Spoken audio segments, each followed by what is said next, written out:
Hello friends, hope you are doing well. क्या कोई सोच सकता है कि सिर्फ 24 खरगोश किसी भी मईशत की तबाही का बायस बनेंगे?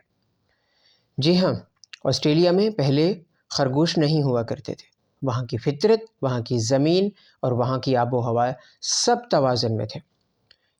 फिर हुआ यूं कि 1859 में एक शख्स थॉमस ऑस्टिन नामी, उसने कोई 24 खरगोश, यूरोपी खरगोश छोड़ दिए ताकि वो आसानी से उनका शिकार कर सके, आसान शिकार का हदफ हो।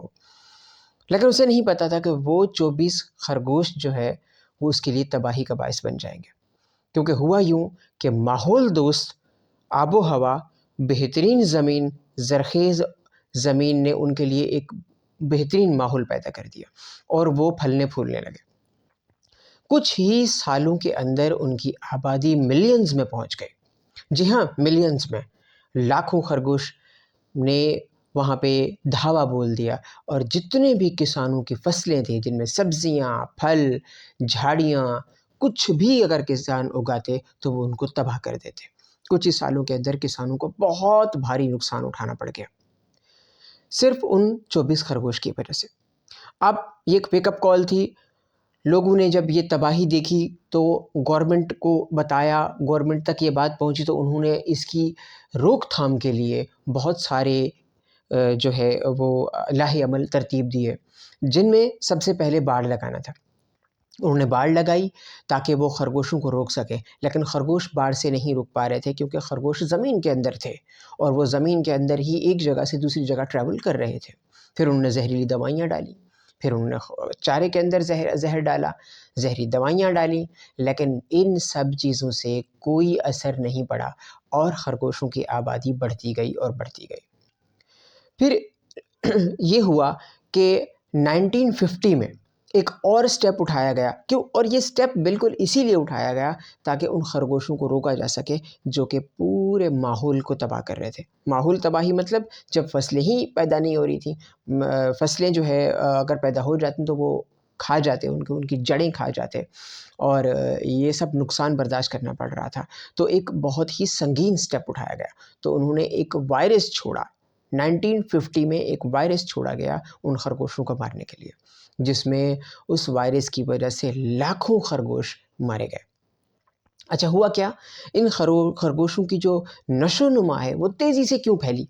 तेज़ी से फैलने की वजह थी वहाँ की आबो हवा, क्योंकि उनको एक बेहतरीन माहौल, बेहतरीन दोस्त माहौल मिल गया था, बेहतरीन ज़रख़ेज़ ज़मीन मिल गई थी, मुतदिल आबो हवा थी और उनको एक फलने-फूलने का मौका मिल गया था।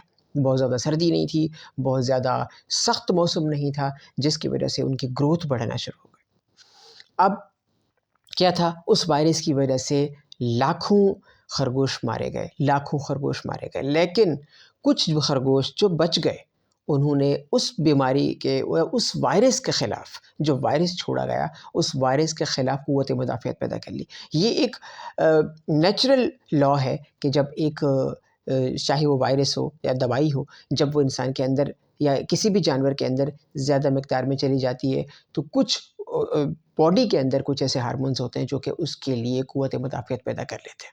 अब उन खरगोशों ने क़ुव्वत मुदाफ़ियत पैदा कर ली और वो बच गए। जो बच गए उन्होंने फिर तेज़ी से नशो-नुमा शुरू कर दी और तेज़ी से नशो-नुमा इतनी तेज़ी से बढ़ी कि फिर वो मिलियंस में पहुँच गए। अब एक अंदाज़े के मुताबिक ऑस्ट्रेलिया में 20 करोड़ से भी ज़्यादा खरगोश हैं जो कि उसी 24 खरगोशों से इंक्रीज़ हुए हैं, बढ़े हैं और उनको वो माहौल मिला है। अब गवर्नमेंट थक गई है, उसके जितने भी सद्देबाब किए गए हैं वो किसी काम नहीं आए और अब भी वो खरगोश वैसे ही उस नेचर में, उस इलाके में और सब में तबाही मचा रहे हैं। अब यहाँ से ये बात हमें सीखने को मिलती है कि नेचर के साथ कभी छेड़छाड़ नहीं करना चाहिए। अब जिस एरिया में खरगोश नहीं थे, लेकिन एक सिर्फ़ अपनी तस्कीन के लिए वहाँ पे 24 खरगोश छोड़ दिए गए, उसकी वजह सिर्फ़ ये कि आसान हदफ हो जाए, सिर्फ़ शिकार की खातिर। कोई बहुत बड़ा मकसद नहीं था, फिर छोटा-सा मकसद था कि उसको शिकार की खातिर इस्तेमाल किया जाए और वो शिकार गले में आ गया। अब भी लाखों किसान वहाँ पे हर साल करोड़ों का नुकसान करते हैं, वो सिर्फ़ खरगोशों की वजह से। اب ان کے لیے جتنا بھی جو ہے وہ لاہ عمل بنائے گئے، وہ لاہ عمل کسی بھی کام نہیں آئے، اور آج بھی وہ خرگوش ویسے ہی تباہی مچا رہے ہیں، اور بس دکھا رہے ہیں کہ آپ لوگ جس نیچر کے ساتھ فائٹ کرتے ہو، نیچر سے آپ کبھی نہیں جیت سکتے۔